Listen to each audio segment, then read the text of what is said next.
Hi guys, hello everyone. I hope आप सब लोग ठीक हो। एंड आज हम करेंगे अनदर रीडिंग जिसमें हम देखेंगे कि आपके लाइफ पार्टनर कौन हो सकते हैं। ओके, आपकी शादी किससे हो सकती है एंड किस तरह के व्यक्ति होंगे ये। ओके, आप कैसे इनसे मिल सकते हो और आपकी लाइफ आगे कैसे हो सकती है। ओके, ओवरऑल हम एक जनरल रीडिंग करेंगे। ओके, टाइमलेस रीडिंग है ये, सो इस बात का ध्यान रखें। सब लोग इसको देख सकते हो। ओके, जो भी आपकी सिचुएशन है, आप कंप्लीटली सिंगल हो, रिलेशनशिप में हो, या फिर आप सेकंड शादी के लिए देख रहे हो, जो भी है, जो भी आपकी सिचुएशन है, कोई भी इस रीडिंग को देख सकता है। सो हम जल्दी से स्टार्ट करते हैं, शॉर्ट क्विकली करेंगे ये रीडिंग। Let's see. यूनिवर्स सबसे पहले मुझे बताए कि इनके लाइफ पार्टनर कौन होंगे। क्या ये कोई नया व्यक्ति है या ये कोई पुराना व्यक्ति है। Night of pentacles with king of cups. Okay, ठीक है।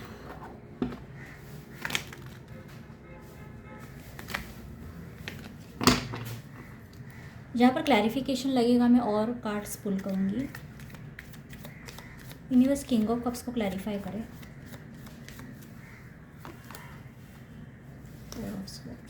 ओके, यूनिवर्स मुझे बताए ये इनसे कैसे मिलेंगे।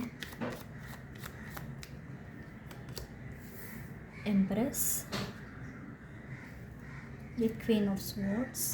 ओके, यूनिवर्स मुझे बताए इनके आगे लाइफ कैसे रहेगी।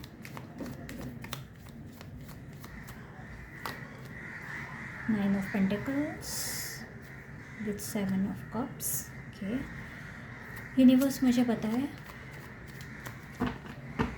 इस व्यक्ति के बारे में और बताए। मुझे ऑलरेडी कुछ बातें तो यहाँ पर दिख रही है, लेकिन और मैं और क्लैरिटी लेती हूँ। इस व्यक्ति के बारे में और बताए। Page of cups, ten of swords, four of wands, the sun. Okay, I hope आपको कार्ड सारे दिख रहे हैं। जो नहीं दिख रहे मैं धीरे धीरे आपको क्लैरिफाई करूँगी, but yes I think majority cards तो आपको दिख रहे हैं। ओके,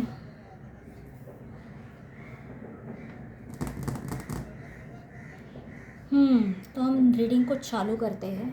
सबसे पहले हम देखते हैं कि ये पर्सन कौन है। ये क्या है, क्या ये कोई नए पर्सन है, कोई न्यू एंट्री है, या क्या ये कोई पुराने पर्सन है। यहाँ पर मुझे ऐसा लग रहा है कि ये कोई ऐसे पर्सन है जो ऑलरेडी आपके लाइफ में है। ओके, एंड जिसको लेकर या तो आपने बहुत ओवर थिंकिंग की है, या इस पर्सन ने अपने आप को बहुत होल्ड करके रखा है, ये अपनी इमोशंस एक्सप्रेस नहीं कर रहे हैं। ओके, ये पर्सन ऑलरेडी आपकी लाइफ में, वेदर ये रोमांटिकली आपसे ऑलरेडी इन्वॉल्व हो चुके हैं, आप दोनों के बीच में ऑलरेडी कोई कहानी बन चुकी है, या फिर सिर्फ जान पहचान है, ये तो बताना अलग हर किसी के लिए वैरी करेगा। लेकिन मुझे ऐसा लग रहा है ये जो भी पर्सन है ये बहुत मैच्योर पर्सन है। ये कोई आलतू फालतू टाइप के पर्सन बिल्कुल भी नहीं है जिनसे आप डील कर रहे हो। लेकिन मुझे ऐसा लग रहा है आपकी कुछ ना कुछ डीलिंग इनसे ऑलरेडी हो चुकी है, बिकॉज ऐसा लग रहा है ये ऐसे पर्सन है जो आपको जानते हैं, आपकी जान पहचान में है, या तो फ्रेंड हो सकते हैं, या ऑलरेडी आपके जो करंट पार्टनर है वही हो सकते हैं, या आपके एक्स हो सकते हैं। ओके, लेकिन ये ऑलरेडी आपकी लाइफ में है, यानी ये कम्प्लीटली कोई नया पर्सन मुझे नहीं लग रहा है। ऑलरेडी या तो आप इन्हें जानते हो, या तो समहाउ आप इनसे डील कर चुके हो, यानी सिर्फ बातचीत हुई है, या फिर कहीं डेटिंग ऐप पे मिले थे, या ऐसा कोई सीन हो सकता है। बट ये पर्सन अपने इरादे छुपा के रखे हैं, यानी अभी तक इन्होंने कम्प्लीटली एक्सप्रेस नहीं किया है। ये सही वक्त आने पर ही आपको सब कुछ बताएंगे, क्योंकि ये पर्सन ना कोई भी डिसीजन हड़बड़ी में लेना नहीं चाहते। ओके, हो सकता है अगर ये आपके कोई एक्स वगैरह है, हो सकता है ये पहले इमैच्योर थे, लेकिन अभी मुझे इनके अंदर बहुत सिंसियरिटी दिख रही है। ये पर्सन आपको कोई प्रॉपर ऑफर ही देना चाहेंगे। ये कोई ऐसे इंसान नहीं है जो आए अभी बोले कि डेट करते हैं, फिर थोड़ा बोर हो गए, फिर बंद कर दिया, गायब हो गए, फिर आ गए। इस तरह की सिचुएशन ये क्रिएट नहीं करेंगे, क्योंकि ये आपको देना चाहते हैं तो कुछ प्रॉपर ही देना चाहते हैं, वरना टाइम पास करने वाली पर्सनैलिटी तो ये है नहीं। ओके, ये मुझे क्लियरली यहाँ पर दिख रहा है।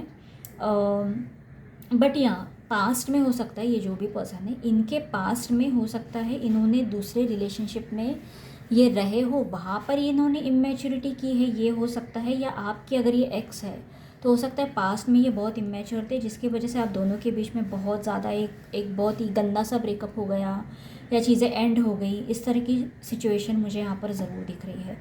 या तो इस पर्सन का कोई बहुत गहरा पास्ट होगा, बहुत डीप पास्ट, ओके। या तो ये आपके साथ हो सकता है या तो ये किसी और के साथ हो सकता है। लेकिन जब आप इन्हें मिलोगे तब ये बहुत मैच्योर होने वाले हैं, ओके। ये मैं आपको गारंटी के साथ बता सकती हूँ कि यहाँ पर इनके कार्ड्स में मुझे काफ़ी हद तक जो पहले 2 कार्ड्स आए हैं, मतलब ये इमोशनली भी अवेलेबल रहेंगे एंड इवन फाइनेंशियली स्टेबल रहेंगे। इनके मतलब पैसों के मुझे नहीं लगता कुछ ज़्यादा प्रॉब्लम्स वगैरह रहेंगे, लड़का लड़की ये जो भी है, ओके। यानी ये क्लियर रहेंगे अपने इरादों में कि मुझे क्या चाहिए, और जब तक ये क्लियर नहीं है ये आपको भी नहीं बताएंगे, ओके। अननेसेसरी प्रपोज़ करो और घूमते रहो बिना किसी शादी के मोटिव के, इस तरह की फालतूगिरी करने के लिए इनके पास वक्त ही नहीं रहेगा, ओके। अब बात करते हैं कि आप इनसे कैसे मिलोगे, या ये आपको देखते ही पसंद करने वाले हैं। इनके लिए आप बहुत सुंदर हो, बहुत हैंडसम हो, लड़का लड़की आप जो भी हो, और इन्हें ऐसा लगता है आप ब्यूटी और ब्रेन का बहुत अच्छा कॉम्बिनेशन हो, क्योंकि यहाँ पर दोनों क्वींस की एनर्जी आपके लिए रिप्रेजेंट हुई है। अगर ये आपको लगता है कि नहीं मैं तो इतना ब्यूटी और ब्रेन कुछ नहीं है, तो फिर ये पर्सन है जो ब्यूटी और ब्रेन का अच्छा कॉम्बिनेशन है। लेकिन एनी हाउ मुझे लगता है ये पर्सन आपसे बहुत अट्रैक्ट होने वाले हैं। फिर आप दिखने में कैसे भी हो, आपको लग रहा होगा हम मैं एवरेज दिखती हूँ, लेकिन नहीं, इस पर्सन के लिए आप बहुत खूबसूरत हो, क्योंकि और इन्हें लगेगा कि आप दिखने में भी अच्छे हो लेकिन आपका कैरेक्टर भी अच्छा है। आप बहुत डिसिप्लिन हो, स्ट्रिक्ट भी हो, ओके। एक मतलब स्ट्रिक्टनेस है आपके अंदर, मतलब ऐसे नहीं कि आप सुंदर हो तो आपने 10 लोगों को घुमा लिया, या फिर इस तरह का, मतलब ये सब गेम्स आपको भी पसंद नहीं है और इस व्यक्ति को भी पसंद नहीं है, जिसकी वजह से आपकी ये कॉम्पैटिबिलिटी बहुत अच्छे से बैठने वाली है कि आपको कहीं ना कहीं कहीं देखेंगे और बहुत बहुत पसंद कर लेंगे, और इन्हें ऐसा लगेगा कि जो एक कॉम्बिनेशन वो जो ये ढूंढ रहे थे ना, ये आपको इनको आप में दिखेगा। इन्हें आप बहुत वाइज भी लगेंगे, यानी आपका नॉलेज भी बहुत अच्छा है, आप अपने आप को अच्छे से कैरी करते हो, अच्छे से संभालते हो, सोसाइटी में कैसे घूमना है ये आपको अच्छे से पता है, और ये बात इन्हें बहुत अच्छी लगेगी। आप हर सिचुएशन को, मुश्किल को अच्छे से डील भी कर सकते हो। अगर आपको लगता है ये खूबियाँ आप में नहीं है तो भाई ये इस पर्सन में है फिर, ओके। लेकिन मुझे ऐसा लग रहा है आपके कुछ ऐसे ये ट्रेट्स है जो देख के ये आपको पसंद करने वाले हैं। क्वीन ऑफ स्वॉर्ड्स, जब आप इनसे मिलोगे स्टार्टिंग में तो हो सकता है आपकी इनसे आर्ग्यूमेंट वगैरह हो जाए, वहाँ से शुरुआत हो सकती है। यानी शुरू में ही एकदम आप एकदम फ्रेंड्स बन जाओगे या फ्लर्ट करने लगोगे, ऐसा मुझे नहीं लग रहा है। मुझे ऐसा लग रहा है आपकी जो बातचीत चालू होगी, फिर डेटिंग हो या फ्रेंडशिप हो या जो भी हो, कहीं ना कहीं एक फ्रिक्शन मुझे नज़र आ रहा है। मतलब ऐसे नहीं कि एकदम स्टार्टिंग से ही एक दूसरे से रोमांटिक हो गए, नहीं, मुझे ऐसा नहीं लग रहा है। आप शुरू में बहुत कॉन्वर्सेशन करोगे, आप दोनों के बीच में बहुत बातचीत होगी और बहुत अच्छी खासी बातचीत होगी। आप अलग अलग टॉपिक्स पे बात करेंगे, ये आपको जज करेंगे, आप इनके कैरेक्टर को जज करोगे, ओके। आप दोनों की एनर्जीज़ में ना मुझे एक अलग मैच्योरिटी दिख रही है। यानी आप ऐसे नहीं कि सिर्फ किसी को भी अपना लाइफ पार्टनर बना लो, नहीं, आप बहुत अच्छे से परख के ही इन्हें पसंद करोगे, और ये भी आपको अच्छे से परखने के बाद ही आपको पसंद करेंगे, ओके। एकदम हल्के में इस व्यक्ति को मत लेना, ओके। ये आपको मिलने के बाद ये आपको बहुत अच्छे से जानेंगे, पहचानेंगे, फिर जाके ये आपको हाँ बोलेंगे। इन्हें आप ये मत समझ लेना कि कुछ अदाएँ दिखा ली या फिर कुछ अच्छा खासा बोल लिया, मीठी मीठी बातें बोल ली और ये पट गए, ऐसी पर्सनालिटी ये है नहीं। तो ये सब करने में अपना टाइम तो वेस्ट ही मत करना, ओके। इनसे सबसे पहले मैं बात करती हूँ ये किस तरह के व्यक्ति होंगे, ओके। एक तो मैंने बता दिया है आपको कि इनका कोई पास्ट ज़रूर होगा, और इसकी वजह से ना ये पर्सन अब बहुत ज़्यादा स्ट्रॉन्ग है। जब आपको ये मिलेंगे ना, ये बहुत स्ट्रॉन्ग पर्सनैलिटी होंगे। मतलब इन्हें कोई भी चीज़ अब बहुत ईजीली तकलीफ़ नहीं दे सकती, क्योंकि इन्होंने ऑलरेडी बहुत तकलीफ़ों का सामना किया है, ओके। और हर बार ये अच्छे से और स्ट्रॉन्ग बन के बाहर क्या बोलते हैं और पॉलिश होके निकले हैं ये, ओके। बिकॉज इन्होंने बहुत स्ट्रगल फेस किया अपने लाइफ में। इनको किसी ने डिच किया हो सकता है, धोखा दिया हो सकता है, लव में भी एंड ओवरऑल इनके पर्सनल लाइफ में भी, ओके। इनके फैमिलीज़ में वगैरह हो सकता है इनकी इनकी फैमिली से ना बनती हो, या फिर ज़्यादा इनके दोस्त वगैरह नहीं हो, ये किसी पे इजीली ट्रस्ट नहीं करते हैं। ओके, ऐसी पर्सनैलिटी हो सकता है। लेकिन इनके अंदर रोमांस ज़रूर होगा, ये फ्लर्ट करेंगे, लेकिन जब सही वक्त होगा तभी। ओके, जब ये आपके बारे में सीरियस हो जाएंगे तभी आपके साथ फ्लर्ट करेंगे। ओके, अदरवाइज़ ये अपना वक्त ज़ाया नहीं करेंगे। इस पर्सन का अपना अच्छा खासा घर वगैरह हो सकता है, ये स्टेबल होंगे, फाइनेंशियली ये स्टेबल होंगे और आपको भी कुछ अच्छा ही ऑफ़र करेंगे। ओके, एंड इनके साथ आप अच्छा खासा मतलब एक घर, फैमिली, ये सब आपको मिल जाएगा। ओके, इस ये पर्सन आपको वो सब देंगे, स्टेबिलिटी जो आप चाहते हो। ओके, शादी में यहाँ पर एक सेलिब्रेशन मुझे होता दिख रहा है। सो यस, यहाँ पर ये पर्सन है, मैरिज मटेरियल डेफिनेटली है। और सन की एनर्जी के साथ ये बहुत इंटेलिजेंट होंगे। ओके, एंड कहीं ना कहीं सोसाइटी में इनका कुछ नाम भी होगा, नाम या फेम इनका ज़रूर होगा। ईगो थोड़ा सा हाई हो सकता है इनका, लेकिन ये उतने ब्रिलियंट भी होंगे। ओके, यानी एटीट्यूड्स, कोई भी एटीट्यूड दिखाए तो वो अच्छा नहीं दिखता, लेकिन जो एक्चुअली स्टेटस में बहुत ज़्यादा है उस पर एटीट्यूड सूट करता है। ओके, तो उस तरह की कोई पर्सनैलिटी रहेंगे। याद रखना, मैं लड़का लड़की दोनों के बारे में बोल रही हूँ, तो आप उस तरह से ले लो। इन्होंने लाइफ में हो सकता है कुछ ऐसा फेस किया हो सकता है जिसमें इन्होंने बहुत कुछ खोया है और फिर दोबारा वो सब गेन भी किया है। ओके, ऐसा कोई एक्सपीरियंस, ऐसा कोई ट्रॉमा इन्होंने फेस किया हो सकता है बचपन में, बहुत बहुत पहले इन्होंने बहुत ज़्यादा बड़े बड़े लेसन सीख लिए हैं लाइफ के। ओके, ये कोई ऐसी पर्सनैलिटी, इसलिए इनको अभी इस वक्त जब आप मिलेंगे, तोड़ पाना या इन्हें बेवकूफ़ बना पाना या डिच करना या ये सब अगर आप इनके साथ करोगे ना, इनके पास वक्त भी नहीं रहेगा, ये एंटरटेन भी नहीं करेंगे और इनको कोई फ़र्क भी नहीं पड़ेगा। ओके, अगर आप इनसे कुछ चालबाजी करने की कोशिश करोगे तो ये बहुत झटके से पहचान लेंगे। ओके, इसीलिए आपको ये कमिटमेंट देने के लिए या प्रपोज करने के लिए घाई भी नहीं करेंगे।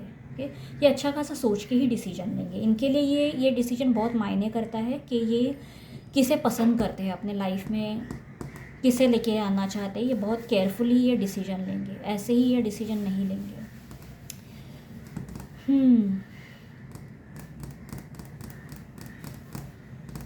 लेकिन इनके साथ आप इंजॉय भी बहुत करोगे, इनके साथ आप फैमिली लाइफ अच्छे इंजॉय कर सकते हो, घूम सकते हो। ओके, और एक बात है, ये इनके साथ ना आप हमेशा जितना हो सके सच बोलना, जितना हो सके ट्रस्ट को बिल्डअप रखना। अगर आपने इनका ट्रस्ट तोड़ दिया तो बहुत मुश्किल हो जाएगा कि चीज़ें फिर से पैचअप कर दो। यानी बड़े बड़े जो हम झूठ बोलते हैं ना, यानी चीट कर देते हैं या फिर कोई बड़ा लेवल का हम धोखा देते हैं, तो ये सब चीज़ें मत करना इस व्यक्ति के साथ, वरना ये व्यक्ति फिर अपने ईगो पे आ जाएंगे। यानी फिर ये नहीं सोचेंगे, ये बोलेंगे कि ठीक है तुमने चीट किया है या ऐसा कुछ, तो तुम चले जाओ। ज़्यादा कुछ ये बोलेंगे नहीं, ये बस टाटा बाय बाय करके ये अपने रास्ते निकल जाएंगे, आपको अपने रास्ते निकल जाना पड़ेगा। ओके, ये मैं इसलिए बोल रही हूँ क्योंकि ये इनके कार्ड्स में दिखा है। ओके, एंड क्योंकि इनका ईगो भी हाई है और इन्होंने बहुत कुछ ऑलरेडी ड्रामा सह लिया है पास्ट में। ओके, इसलिए दोबारा ये किसी से भी इस तरह का ड्रामा एंटरटेन नहीं करेंगे, बर्दाश्त नहीं करेंगे। ओके, अब बात करते हैं कि आपके इनसे शादी वगैरह कैसे रहेगी। यहाँ पर 9 ऑफ पेंटिकल्स बहुत पॉजिटिव कार्ड को रिप्रेजेंट कर रहा है। 7 ऑफ कप्स थोड़ा बहुत मुझे ऐसा लग रहा है कि बीच बीच में या तो आपको बहुत मूड स्विंग्स वगैरह होंगे या फिर लेट्स सी, हम इस एनर्जी को क्लैरिफाई करते हैं। 7 ऑफ कप्स की एनर्जी को क्लैरिफाई करें। ओवरऑल मुझे लगता है इनसे शादी करने के बाद पैसों की कोई कमी नहीं होने वाली, पैसों की, प्रॉपर्टी की कोई कमी नहीं होने वाली, क्योंकि मुझे यहाँ पर बहुत सारा धन दिख रहा है और एक लग्जरी दिख रही है, लग्जरियस लाइफ दिख रही है। 7 ऑफ कप्स की एनर्जी को क्लैरिफाई करें यूनिवर्स, ये कार्ड यहाँ पर क्यों आया है। 2 of swords, the justice. Okay, देखो मैं आपको, यूनिवर्स मुझे पता है ये क्यों होगा। 2 ऑफ स्वॉर्ड्स की एनर्जी को क्लैरिफाई करें। किसी को तो मूड्स, मुझे लगता है ये आप ही को मूड स्विंग्स होने वाले हैं। 2 ऑफ स्वॉर्ड्स को क्लैरिफाई करें। 4 of pentacles with the moon. देखो, आप या आपके पार्टनर में ज़्यादातर मैं आपके ही बारे में बता देती हूँ, जैसे कि मैंने इस कार्ड्स में पहले भी कहा था। ओके, क्योंकि ये जो एनर्जी यहाँ पर निकली है, अगर इस व्यक्ति के साथ आपने कोई भी धोखा करने की कोशिश की, किसी और व्यक्ति के साथ चीट करना या कुछ भी करने की कोशिश की, तो बात सेपरेशन तक भी जा सकती है। मैं आपको पहले ही एक वार्निंग दे रही हूँ, ज़रूरी नहीं कि ऐसा हो। ओके, क्योंकि मुझे ये इन्हीं कार्ड्स में दिख गया था, लेकिन यहाँ पर ये जो कार्ड्स है जस्टिस का कार्ड, वो भी यही बता रहा है कि हो सकता है कि आप बोर हो जाए एक पॉइंट पे जाकर इस रिश्ते से, कहीं और आपका मन करे, क्योंकि यहाँ पर 7 ऑफ कप्स कन्फ्यूजन को रिप्रेजेंट करता है कि आपके सामने ऑप्शंस होंगे। अच्छा, मैं ये भी कर सकता हूँ, मैं यहाँ भी जा सकता हूँ, मैं इससे भी बात कर सकती हूँ, उससे भी बात कर सकता हूँ। इस तरह की चीज़ें, ऐसी कोई सिचुएशन क्रिएट हो सकती है, इसे अवॉइड करो। ओके, ये बहुत लोगों के साथ होता है, मैं ये नहीं बोल रही कि होता नहीं है या एकदम इसे बस डील कैसे करना ये आपके हाथ में है। ओके, अगर आप इस पर्सन से कमिटेड हो तो इस तरह की कोई हरकत करने की कोशिश मत करना, क्योंकि इससे क्या होगा, इससे चीज़ें ख़राब होंगी आप दोनों में, इससे सेपरेशन तक बात जा सकती है। ओके, क्योंकि आप ये जो आपके पर्सन है जिनसे आपकी शादी वगैरह होगी, जिनसे आप डील करोगे, ओके, जैसे कि मैंने पहले ही कहा, ये पर्सन अपने लाइफ में कोई भी टॉक्सिसिटी, इतनी सी भी निगेटिविटी नहीं रखेंगे। अगर इन्हें ऐसा लगेगा कि ये व्यक्ति मेरे लिए सही नहीं है तो ये दूर हो जाएंगे।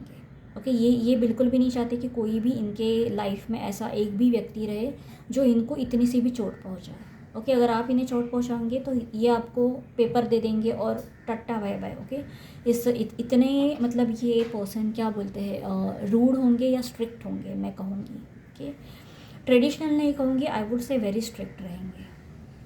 आपको पैसे चाहिए, पैसे दे दोगे, ले लो पैसे, चले जाओ, लेकिन इस तरह का चीट या धोखा ये नहीं बर्दाश्त करेंगे। यूनिवर्स मुझे पता है एडवाइस क्या है, इस व्यक्ति को लेकर एडवाइस क्या है। ओवरऑल मुझे ये जो आपके पर्सन लग रहे हैं ना, ये बहुत प्रैक्टिकल है, एंड रोमांस में बहुत ज़्यादा रोमांस मत एक्सपेक्ट करना इस व्यक्ति से, लेकिन हाँ, ये शुरू में आपके साथ फ्लर्ट ज़रूर करेंगे। ये व्यक्ति ऐसे है ना, ये मैरिज मटेरियल है। इनके साथ आपको जो इमोशनल सिक्योरिटी चाहिए, फाइनेंशियल सिक्योरिटी चाहिए, एक स्टेबल मैरिज आपको इनसे ज़रूर मिलेगा। लेकिन उससे ज़्यादा अगर आपने कुछ मुझे बहुत रोमांस चाहिए, एकदम फिल्मी रोमांस चाहिए, एंड इसलिए हो सकता है आपका माइंड डाइवर्ट हो जाए कहीं। ओके, इस तरह की कोई एक्सपेक्टेशन आपने रखी है तो वहाँ इसकी वजह से आप भटकने के चांसेस बहुत ज़्यादा है। ओके, तो इस चीज़ का बस ध्यान रखना। यूनिवर्स मुझे बताए फाइनल एडवाइस क्या है। अदरवाइज़ ये दिखने में, बुद्धि में ये पर्सन बहुत अच्छे होंगे। Okay, the hermit. देखो, इस रिश्ते में ऐसा टाइम ज़रूर आएगा जिसमें बीच बीच में आपको अकेलापन महसूस होगा। आपको ऐसा लगेगा कि मुझे थोड़ा अकेला लग रहा है। हो सकता है ये बहुत बिज़ी रहेंगे, अपने काम में वगैरह बिज़ी रहेंगे, जिसकी वजह से आप अकेला फील करोगे। अगर बीच बीच में आपका मन ज़रूर करेगा कि मैं कहीं और सहारा ले लूँ या कहीं और चले जाऊँ थोड़ी टाइम के लिए। ओके, तो इस तरह की सिचुएशन क्रिएट ज़रूर होगी। ओके, इससे डील कैसे करना है ये अब आपकी चॉइस है। ओके, अगर आपने बोलते ना अकेले फील कर रहे हो तो कुछ अपनी हॉबीज़ पे ध्यान दो, कुछ अपने काम पे ध्यान दो, अपने फ्रेंड्स के साथ हैंग आउट करो, लेकिन ऐसा कुछ मत कर देना जिसकी वजह से रिश्ता ख़राब हो जाए। ओके, बस मैं इतना ही कहूँगी। अदरवाइज़ वो बोलते हैं ना, आपके पास फिर ऑप्शन नहीं रहेगा। Anyway, these are just predictions. मैं ये नहीं बोल रही कि ऐसा ही होगा। ओके, टैरो हमें गाइडेंस देता है तो हमें गाइडेंस पे ही ध्यान देना चाहिए कि हमें क्या नहीं करना चाहिए। ओके, बाकी ये पर्सन ओवरऑल मुझे ऐसा लग रहा है कि एक स्टेबल मैरिज के लिए ये बहुत ही अच्छे नेक इंसान ये साबित होंगे। ये लड़का या लड़की जो भी है, बस इनके वैल्यूज़, इनके मोरल्स इतने हाई है, ये इतने, इनका कैरेक्टर इतना अच्छा है। यहाँ पर हीरोपन की एनर्जी देखो बॉटम ऑफ द डेक में है। ओके, ये एनर्जी भी ऐसे व्यक्ति को रिप्रेजेंट करता है जिसके मोरल्स इतने हाई है। ओके, कि इतनी सी भी टॉक्सिसिटी, निगेटिविटी अगर इसे दिख जाए तो वो उस व्यक्ति से कट ऑफ ही कर जाए। ओके, बिल्कुल भी अपने लाइफ में रखेंगे ही नहीं, और ऐसा होना चाहिए। ये बहुत स्ट्रॉन्ग कैरेक्टर होगा ये जो भी व्यक्ति होगा। ओके, तो इनसे डील कर रहे हो तो भाई एक बात आपको ध्यान रखना पड़ेगा, फिर आपको अपने भी स्टैंडर्ड्स रेज करने पड़ेंगे। Okay, so that is it, that was the reading for you, and I will see you next time. Okay.